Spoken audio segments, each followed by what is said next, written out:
All right, so going to the NFL, our defending Super Bowl champs, the Tampa Bay Buccaneers.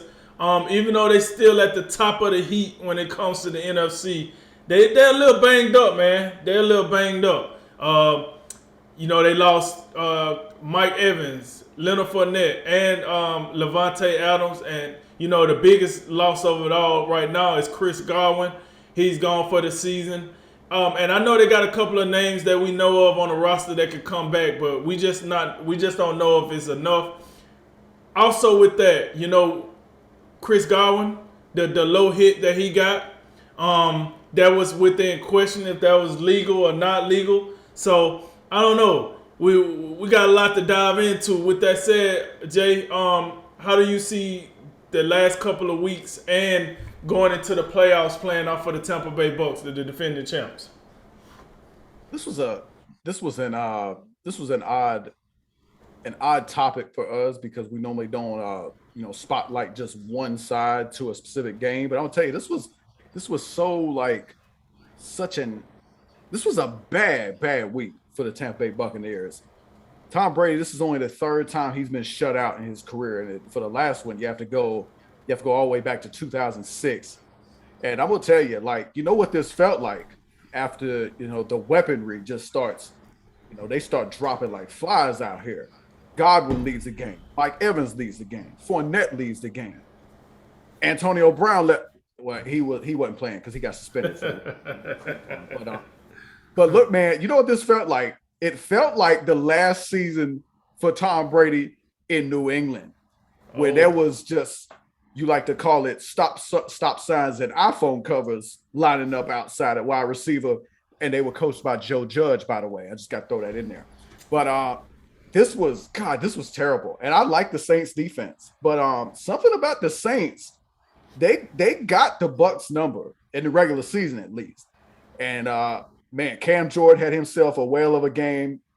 You know about Marshawn Lattimore, Marcus Williams, Jenkins, Demario Davis. They got some proud guys, and I thought this was a really good look for Dennis Allen coaching in the interim for Sean Payton. But also Levante David getting hurt. I think the big deal for me is the last 3 weeks, they shouldn't be all that stressful. They got 10 wins. Everybody, the rest of the division, the Saints included, are just pretty mediocre. There's no way they're going to lose the division, so they're getting the playoffs. But beyond that, I'm really concerned because this looks like a team that I don't think they can, if everybody's right and everybody's healthy, then I think they could, like, defend their title. But I don't see it right now. And Chris Godwin might be the most important player on that offense with all the things he does. And they talk about how great a blocker he is in the run game. If there's a guy coming on a jet sweep, it's normally Chris Godwin. He's kind of Tom Brady's, safety blanket. He's got almost 100 catches this year.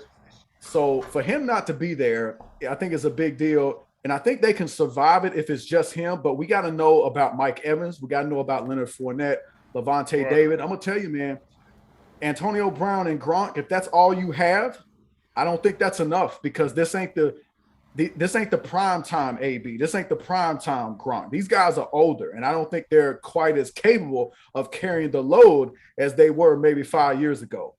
But I'm gonna tell you, I know there's a lot of different avenues that we can go down, but I want to get in on this Chris Godwin. The idea that this hit that he sustained has got to leave the game. I just we're drink if it keeps going the way it is, we just gonna have to it ain't gonna be football no more. It just ain't gonna be because there are so many restrictions on defensive players for how they can play the game, for how they can hit, for where they can hit. They can't go high, drink. You can't go high no more. So now if you can't go low, where do you go? What are you supposed to do? And to that point, a lot of these defensive backs, especially when you talk about the tight ends, they can't. They have to go low because if one of these guys tries to tackle Gronk middle high or wherever you're allowed to hit him in this big brave new world that Tom Brady's going to create for us, Nobody's ever getting tackled. You might as well say, oh man, if he catch the ball and he's running, just forget about it. We just go ahead and let him on through. We better have the tightest man-to-man lockdown coverage you ever seen, because if they catch the ball and we don't get him immediately, we're not getting him at all, because it's going to be 15 yards just every time. It's to me like if this was like a real principled stand, and we're talking about a lot lately, these people come out with these statements that to where they seem to want to take the moral high ground. It's only because that it's his guy that got hurt. If the Saints' best receiver, I guess that's who is it? Marquez Callaway. If Callaway took this hit and he got laid down by Antoine Winfield or something, Tom Brady wouldn't have said a word. He wouldn't have said anything about it. I sympathize with Chris Godwin, because I don't want to see the guy get hurt. He's a fantastic player. He's having a great season. But I don't know, like, this is a high-speed game built on imposing your will on somebody else and violence. It's a violent game. People gonna get hurt, man.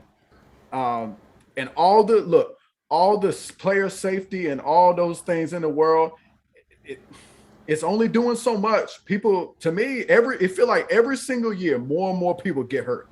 And every single year, they try to make the game safer and safer. It's a violent game, Drink. People going to get hurt.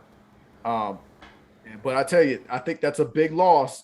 But we got to wait and see about these other losses.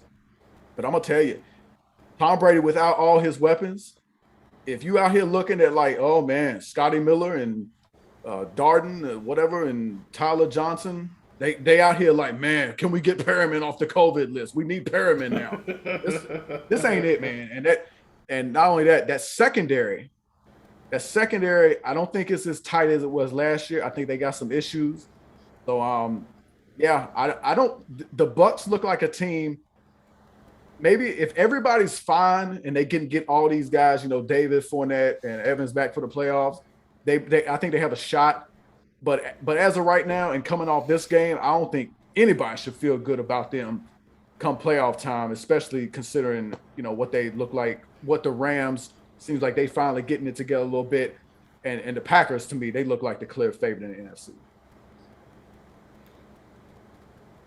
Yeah, so I'm going to pick it up where you left off at. And that's even before they had all these losses, I think they still was a step behind the Packers and a step behind the Rams, and was going a little bit neck and neck with the Cardinals. But now with the injuries, now they probably behind the Cowboys at this point, and some other teams I ain't thinking about. I think this is going to be a very hard loss. But here's the deal. The one thing I want to comment about with the hit with Chris Godwin, I think that was just a bad call. I don't think that call gets called every time that hit get laid. I think sometimes, the referee's speed of the game going, you see that hit, you see the result of that hit, and then you kind of you throw a flag. I just don't think that's a call that's going to get called, 7 out of 10 times. I done seen that hit get done multiple times, and the referee walk away and go drink his cup of Gatorade and call it a day. They called a penalty on that? Not every time, that's what I mean. But on this specific one, they called a penalty, right? Yeah, they didn't call a penalty, which it was weird. I thought they didn't call a penalty, and everybody was saying that they should have called a penalty. That's why he got hurt, right? Gotcha. But I guess my point is they don't call a penalty on this for anybody else. You know what I'm saying? So this is not like pass interference where the guy was dragging the player 15 yards down the field, and the refs just didn't call it. Like I think this is a call that, for the most part, doesn't get called. And so I think we got to get over that one. But it was bad to see Godwin, go out like that. But at the end of the day, is this not the reason why you gave Tom Brady the farm? I mean, listen, I got it. No Chris Godwin, no Mike Evans, no Leonard Fournette.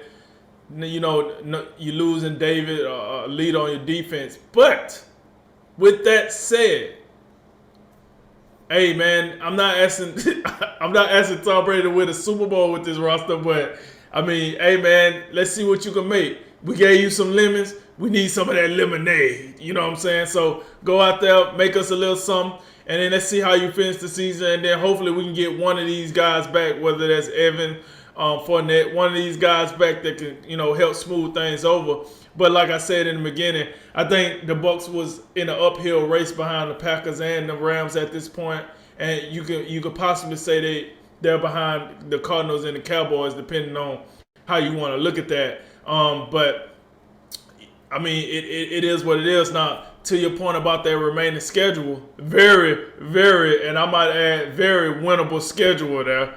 I don't think we should be having too much pushback from the end of this schedule when you're probably going to face PJ Walker / Cam versus Zach Wilson and whatever he got left in the tank. And then the next time you play the Panthers, it's going to be Sam Darnold / Cam and what, how that's going to go. So, no offense coordinator. I think you got a cakewalk in the last 3 weeks. Got time to heal up. Let's see what happens. And to your point, hey, Bruce, you out here pulling the Brooklyn Nets. You out here pulling the, Sean Marks, as my partner said. Hey, listen, if you're gonna make a call, sit on those laurels and make that call. If Antonio Brown is done, he done. Now it might be we might have misunderstood what you meant by if he got into trouble again. The whole vaccination card thing is a little blurry because we don't know for a fact what went, how it went, and this happened and that happened, whatever. So it's understandable. But to Bruce Arians, I think when you put your foot down, you got to keep it down. And to the Bucs, you got to pick yourself up, dust yourself off, and show that you're still a contender in the NFC.